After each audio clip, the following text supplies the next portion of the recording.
Hi, my name's Michelle Fichter. I currently am the math coach at Discovery Elementary, and my project was on positive perception of workstations. Some things that led me to TLC Fellowship is I wanted to connect and build relationship with like-minded individuals. I've always been curious about ways to help improve learning gains for students. So this gave me an opportunity to explore some of those avenues, and I would eventually like to become an administrator. Some of my roles and responsibilities right now is I'm the MTSS coordinator for my school. I'm a mentor teacher with 3 mentees. I was the math and science coach this past year. I am a member of our leadership team, and when our administration is not on campus, I am the administrator on campus. A little bit about Discovery Elementary is that we have 679 students. We are a Title I school with 100% free and reduced lunch. 13% of our population was ELL students, and 21% of the population were students with disabilities. A little bit about my starting point for this project. The school and BPS are both going towards having teachers use math workstations in their classrooms. And so I wanted to do a project that would incorporate something that included the school and the vision of the district. As a previous teacher, I definitely struggled with including math workstations in my classroom. So it's something that I've definitely wanted to work on. I've always been like, oh, that's too difficult to do, or you have to change it too often. So I kind of wanted to explore that this year and then just walkthroughs and observations as a math coach. So anytime I would walk through during small group time, teachers would have kids at their table, but all the other students were just on computers. They were doing iReady or Fluency Flight or working on McGraw Hill. They were never doing things where they interacted with math or where they were interacting each other and talking about math.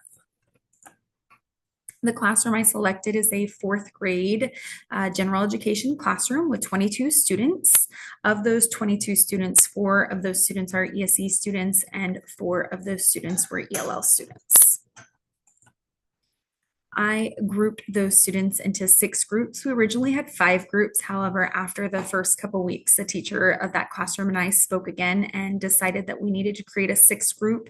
And that 6th group was the group that that teacher worked with on workstations. So they did the same workstations that we did. However, they had more of that one-on-one support from their classroom teacher. So in group 1, we had 2 students. Both of those students were level 1s. In group 2, we had 4 students. All of them were level 1s as well. Group 3 was 4 students, all level 2s. Group 4 had 4 students, all level 2s. And group 5 had 4 students, 2 who were high level 2s and 2 who were level 3s. And then group 6 had 4 students who were all level 1s. When grouping them, I looked at their level, but I also looked at their scale scores and put the like-minded scale scores with each other as well. For the literature, I ended up going more with things on math workstations. There's not a lot of literature on student perception of workstations. So when I was doing my research, I focused primarily on math workstations. So I looked at Math Workstations in Action by Dr. Nikki Newton, Guided Math Workstations by Donna Boucher and Lainey Salmons, and Math Workstations Purposeful Practice by Dr. Nikki Newton. All 3 of these literatures focused on meeting students where they are at and having workstations that are not only fun for them, but are also going to further students' understanding of math and also give them a deeper understanding of those math concepts while building fluency. So my project was, if students have a positive perception on workstations, will their test scores improve? Like I said, workstations were always a struggle for me as a classroom teacher. I wanted them to be engaging, and I wanted to know that if students were actually having fun doing the workstations, would they be more willing to do those workstations, and would it improve their test scores? So for my pre-design, I reviewed class data. I looked at the Fast Math PM2 data to help create those groups. I grouped students based on their data and had no more than 4 to a group. This was vital to the project because this allowed for everybody to have an accountability partner. If there were 4, you could only work with one other person. So it was 2 and 2. There was nobody ever sitting out not doing something. I created a model for workstations through my research search of looking up math workstations, I came across the build model, which is buddy games using manipulatives. I work with the teacher learning about numbers and doing math, and I decided that this was the model that I wanted to implement for this project. I set up a Google Classroom. The Google Classroom was used to post tons of videos to the students. And then I gathered materials for workstations. A lot of the materials I ended up creating myself. So if they had something that they needed to do with using manipulatives, I wanted there to be a worksheet that went along with it. So I kind of created some simple worksheets that would go along with whatever activity that they had. I created a rotation of workstations. So which group was going to be doing which workstation on what day. I did not have them rotate workstations daily. So within the day, they only did one workstation. They never did more than one. I thought that this was important because students were actually given the time to work there, and then I could get more in depth with them when they were working with me at the teacher table. And then I administered a survey to find out how students were feeling about workstations before they started. During the design, I created some videos for students. So for doing math, students had to do worksheets on their own. And so I would create videos that they could watch where I was going over that worksheet with them. These videos are not edited. They're very simplistic. It's using the camera that I had and using the worksheets that I had. And it's just me kind of going over them for them. So that way they can get a better understanding of this. I definitely learned a lot in that. I plan on upgrading. I learned that you can record using the document cameras in the classroom. So I plan on doing that the next time I need to create some videos. I posted videos to specific students on Google Classroom. So on Google Classroom, you can specify which students see which videos. And so I would create like a post that would have all the videos for NSO 1.1, whether it be one that I created, one that I found on YouTube, a song to go with it. And I would then assign that to specific students. I also created videos for workstations for how to do them. So if they were doing a buddy game, I would model how to do the buddy game. Using manipulatives, I would model how to use manipulatives. And I would create like 3 different videos for the using manipulatives or for the buddy games based on what that particular group needed. So for my students who were level 1s, I might have only had them working on building a number up to the thousands place, whereas my, higher level 1s and some of my low level 2s might have been working on building numbers to the 10,000s place. And then my higher level 2s and my level 3s would have been working on building number to the 100,000s place. So they all had the same thing to do in the workstation. I just modified how high they went with the number. And then the daily teacher table. For the teacher table, I focus primarily on the benchmarks that were going to get us the most bang for our buck. And what I mean by that is like when we're looking at the benchmarks of fractions, there's only 5 to 6 benchmarks for fractions. And so that's still worth 25% of the FAST tests versus the number sense and operations might have about 9 benchmarks underneath that area. And so there's more benchmarks for them to work with. So I focus more on geometry and fractions at my table. These are also things that are taught more towards the end of the year and not taught at the beginning of the year, so students don't have as much exposure. I also took the time in the teacher table that if they were struggling with one of the pages that they had in doing math, they were allowed to bring it to the table and ask them questions as well. We would spend the first 5 minutes of them asking questions about the doing math, and then we'd get into whatever activity I wanted to do with them that day.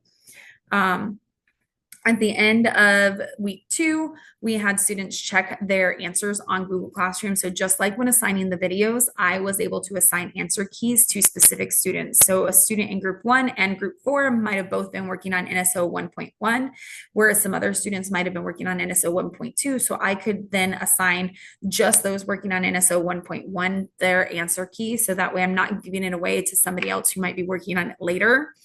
And then with that, we really honed in on the fact that like, if I don't know that you're getting it wrong and you don't understand it, I can't help you. So mistakes are a sign that you're learning. So we would then use that to give feedback, but I also would go over the following week some of the questions that they might have gotten wrong during the first 5 minutes of teacher table to help them to understand those as well. I collected student work and provided feedback. So if they were using a strategy and that strategy was working for them, I'd be like, wow, look at this strategy. How amazing for you that it worked. I really liked how you did whatever they did in that strategy. Or if there was a strategy that they were continuously using and they got wrong answers, I would have provided another strategy as an example on their page when I gave it back to them. I chose to change workstations biweekly.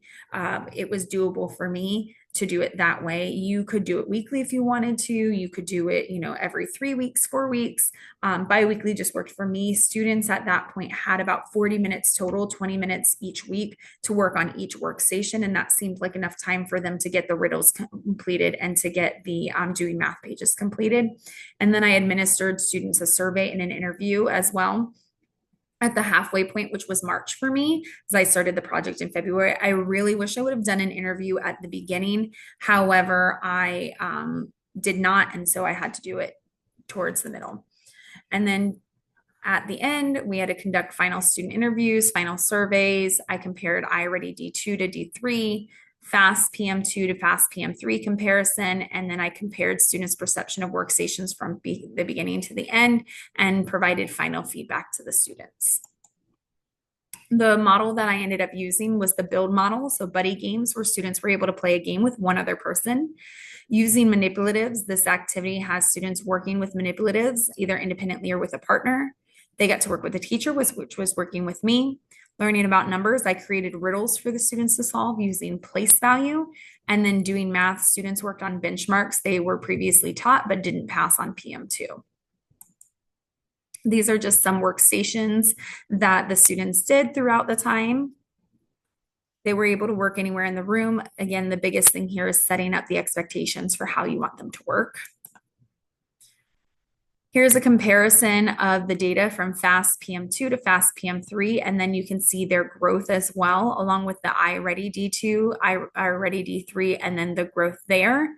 And as you can see, there were a lot more level 1s and 2 on FAST PM2 compared to FAST PM3, and same thing with there being more students who were 2 or more grade level below or one or more grade level below compared to on D3. There were not as many students below grade level, a lot more of the green. This is the survey that I chose to give during the project for pre, during, and post. It had 10 questions on it.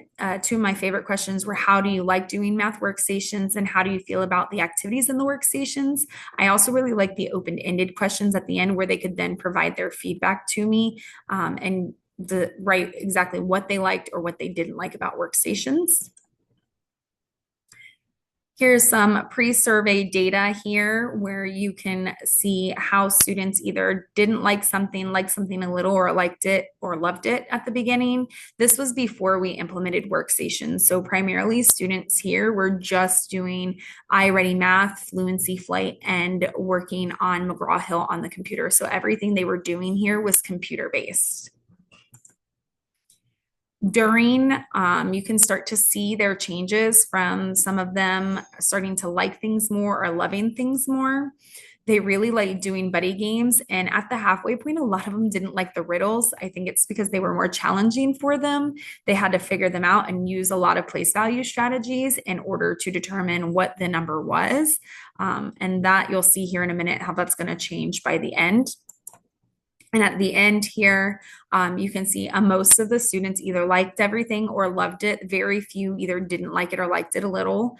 And then by the end, when we're looking at what they didn't like, which was question 10, really none of them put riddles anymore. So I think they had kind of figured it out. They either didn't like nothing, which is great that they love doing all the workstations, or a lot of them, it was like the math worksheets that they had to do independently. I had asked 3 interview questions. How do they feel about workstations when they're canceled? What is their favorite thing about workstations, and how they feel about workstations and why? For me, asking that first question was important because as a math coach, I am pulled often for other obligations that I needed to do. So I really wanted to understand their feelings about how that affected them. And then I also liked the question where they could explain how they were feeling about workstations and why. Again, the interview just gave me so much insight to students' thinking and what they were really enjoying versus what they were not enjoying. Here you can see the iReady data analysis. So teacher A and B were the teachers that I didn't work with in implementing workstations. Teacher C is the teacher that I worked with. So the first graph, you'll be able to see Teacher A is diagnostic 2, then teacher A is diagnostic 3, teacher B is diagnostic 2, teacher B is diagnostic 3, and then teacher C is diagnostic 2, and teacher C is diagnostic 3. And then the smaller graph kind of just gives you that single class comparison, so you can compare from D2 to D3 side by side. And as you can see, we were able to make a lot of growth with students, where in the beginning we had 3 students who were 2 or more grade levels below, and we had 8 students who were 1 grade level below, and by the end we had 16 students who were on grade level. I did the same kind of graphs for the fast math. So again, teacher A's comparison, teacher B's comparison, and then teacher C, which is the teacher that I worked with. And as you can see, we started with 9 level 1s and we ended with only 2 level 1s. And we had originally had 10 level 2s. At the end, we had 7 level 2s, and we ended up with 9 level 4s. Majority of those level 4s were our level 2 kids. So the students that received a level 2 at FAST PM2 had jumped 2 levels and were now level 4s. These are just some surveys, so you can kind of see how it went from pre, during, and post for those questions. Again, how did they like doing math workstations? By the end, 14 of the 22 students said they loved it, and 5 of them said that they liked it. So their perceptions of workstations really changed throughout the entire process. On this one, we asked students how they felt about math workstations changing throughout the year. Again, we went from some of them where they only liked it a little to now they were loving it or liking it a lot. And then we asked how they feel about the activities in the workstations. So in the beginning, most of them liked it, but then by the end, more of them loved it and liked it. So it was really nice to see their growth throughout. And then some of their favorite things about math workstations in the beginning is that they were quick and easy. And some of them even said nothing. There was nothing that they liked about workstations, whereas at the end, they liked the buddy games and working with the teacher. And then some of their least favorite things about math workstations in the beginning, they didn't like iReady Math, which was the only thing they were really doing during workstations. And by the end, they really liked either, they didn't like the doing math or the using manipulatives. And a lot of them said nothing. There was nothing that they didn't like. So when asking the questions how they feel about workstations when they're canceled, one of my favorite responses was, when workstations are canceled, it feels worse than being grounded. Another favorite is sad. I like doing workstations, so I don't have to do more work. Workstations are fun and not work. So students didn't feel like workstations were actually work. They enjoyed doing their workstations. What is their favorite thing about math workstations? One of my favorite responses was working with a teacher because I get to work with you. Kids want to work with us. They want to be able to ask questions. They want to feel free to make mistakes and for us to help them to fix them. And then when asked, how do they feel about math workstations and why? One of my favorites is happy because we have different activities to do instead of just staying on our computers, and happy because you get a break from computer screens and you get to have fun. Students want to be engaged. They don't want to just be on the computer all the time. So my findings, I found that 100% of the students grew from FAST PM2 to FAST PM3.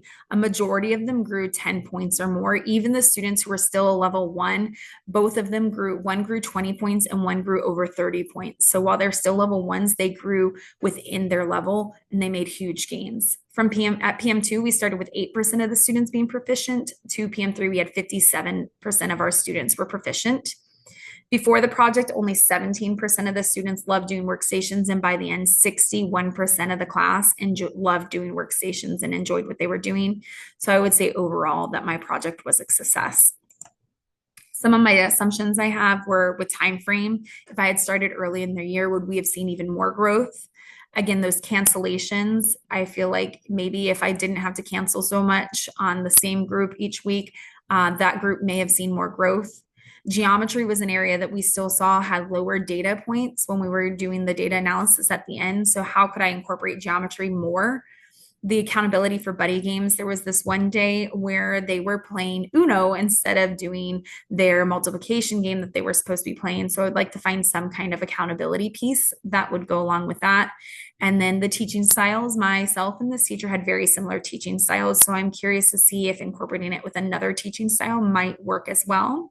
and then getting that buy-in from the teacher. This teacher had great buy-in. She actually told me that next year she plans on doing math workstations with her class next year.